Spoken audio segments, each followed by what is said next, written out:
a lot of people try slide, get frustrated with the technique, and then put it away to never use it again. Today we're going to fix that.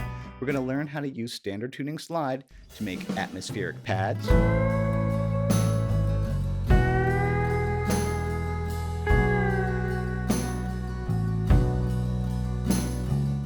simple hooks,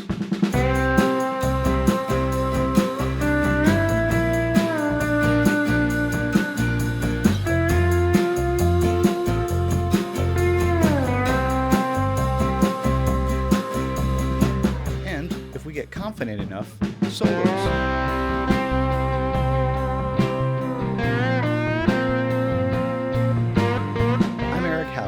Check the description box below for tabs and backing tracks on my website, information about exactly what sound tools I'm using today, live streams and more on Patreon, and my deep dive courses. It's all on my website.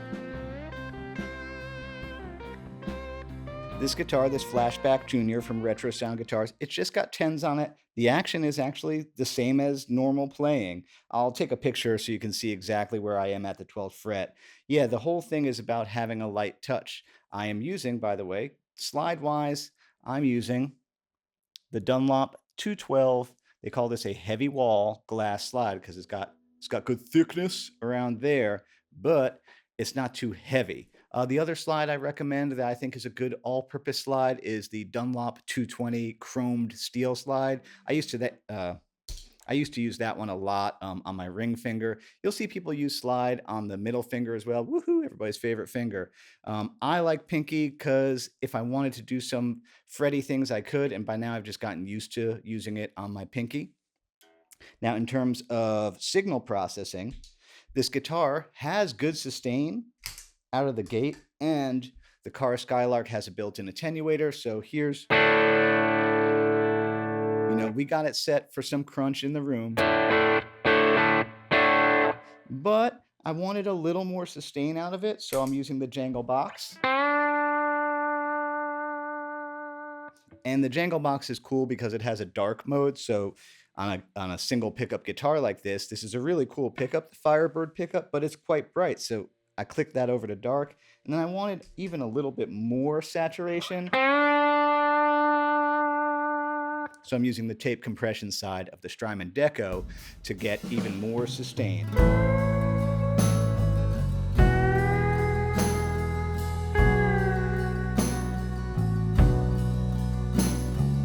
The first and easiest thing we can do with a slide is to find chord tones and just kind of sweep across them to add atmosphere, because the presence of the slide is enough. So in the case of Fade Into You, A, E, B minor.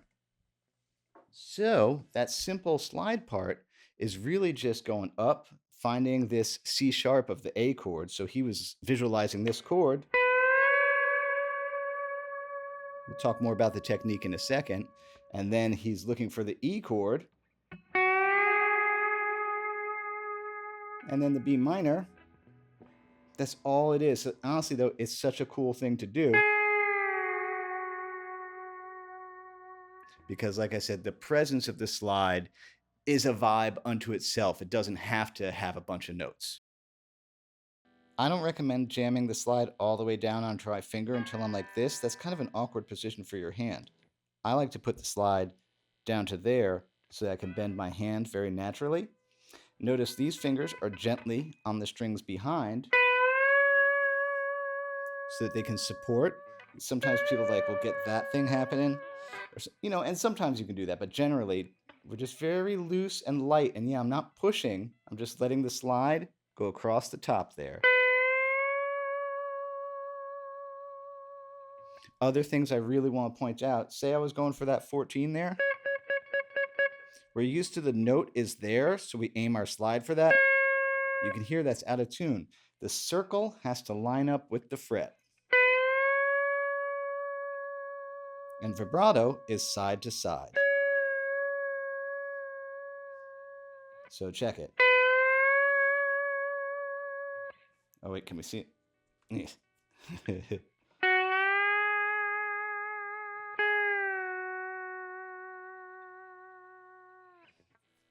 Once we get a handle on that kind of left-hand control, we can play some simple melodies like...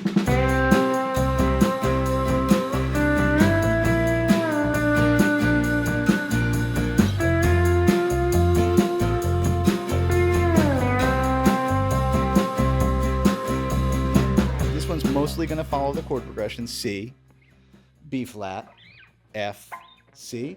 You come in there with a little slide, 4 to 5. And then look at that note there.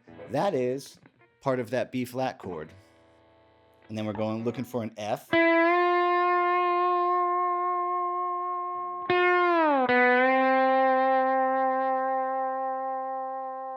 And you really, one of the cool things about slide is how much you have to listen to make sure you're in tune.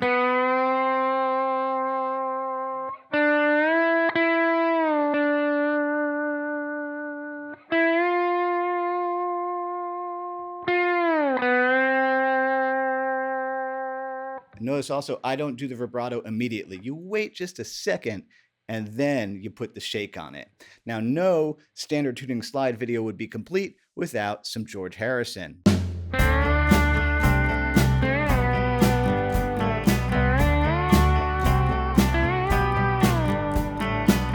Store this away. One of the things about George Harrison's slide is with one strike, he'll get 1, 2, maybe 3 notes. That's normal. That was 3 notes out of that strike. Here comes 3 more. Here's 3 more. That was 4. The scale that he's moving between there is D mixolydian.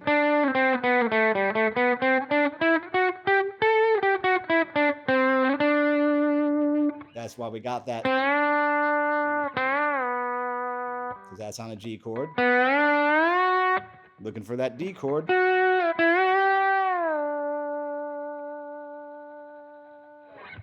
Now here's the thing, there's a big jump off point from playing things that are on one string at a time to moving between the strings.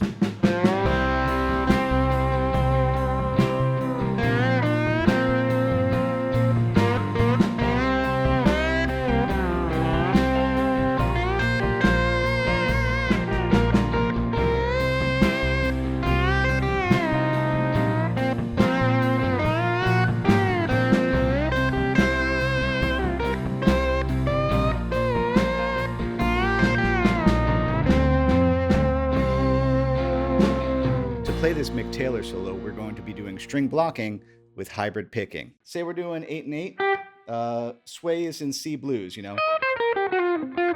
So say we're doing that, we're looking at 8 and 8 there. So the first thing to get used to is with the pick,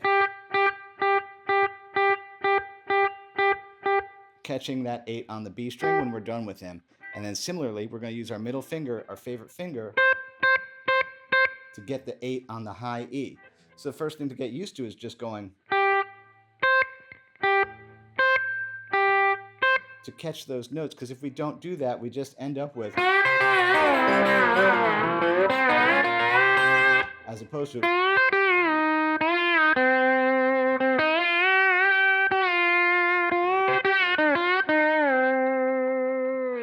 pick blocking is a big deal, and it's something you can't really see from the audience, and it's definitely one of the reasons people are like, I don't know, I just suck at slide, I can't figure it out. It's that. Okay, though, let's look at this solo. The scale we're thinking about is actually a giant C diagonal minor pentatonic.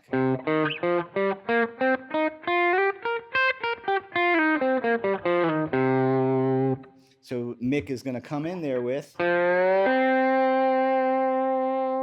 that one. You could get away with not blocking. Sounds cool. Although now the next lick, that had blocking.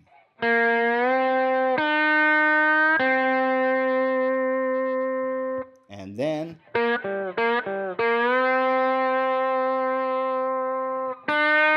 so that next lick. Yeah, I'm notating the block points in the tab. This lick is super cool and super tricky.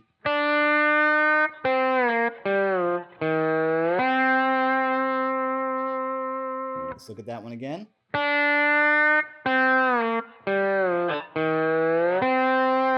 Yes, you have to go.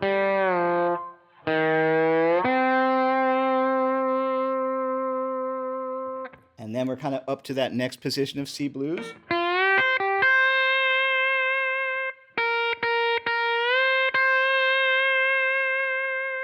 That's not so tough. Now the next one is tough though. Let's slow that one down.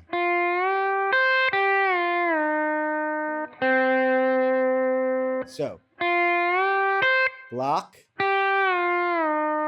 block. By the way, I'm not totally 100% sure that Mick Taylor did this one in standard tuning. That seems to be what the internet says. You know what I mean. You know the deal with the internet. The next lick is cool. It's got the flat 5 in it.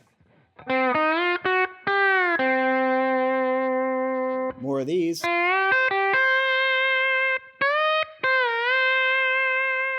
And then he closes it out with another one of these. Let's slow that down. Yeah, so he's good at getting... Catch it? That is an advanced solo, not gonna lie. So like I said, it jumps so quick from like simple one string at a time into like, get those fingers happening like that. Pretty tricky. I hope this video was helpful for you. If you enjoyed it, please like, subscribe, and share. That costs you nothing, and that helps me out a lot. One more time, how my business works. Patreon is where there's every backing track I've ever made, live Q&A seminars, and more. I update that every week, and I make comprehensive deep dive courses. You can check it all out on my website. As Bill and Ted would say, be excellent to each other. That includes yourself. Happy Friday. Eat pizza.